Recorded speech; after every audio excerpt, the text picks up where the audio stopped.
Welcome. In this video, I'll show you how to uninstall AWS CLI. Alright, there are multiple ways on how to uninstall it.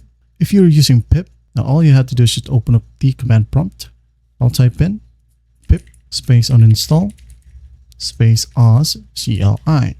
Once done, just hit on enter and wait for it to load. As you can see here, I have error because I haven't installed it via pip. Now, if you have pip and this command doesn't work, go ahead and type in pip3 uninstall AWS CLI. Alright, once done, just hit on enter.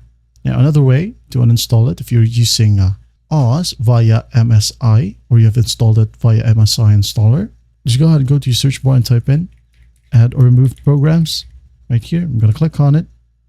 Now, as you can see here, I have AWS Command Line Interface, or the AWS CLI. I'm just going to click on three dots right here and hit on uninstall, and wait for the process to finish. There'll be a pop-up. Just click on yes.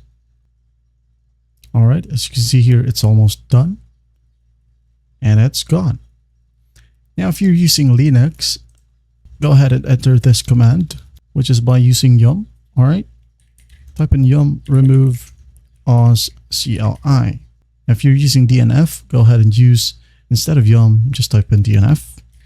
Okay, that's basically how you do it. Well, I hope this video helps, and I'll see you in the next one.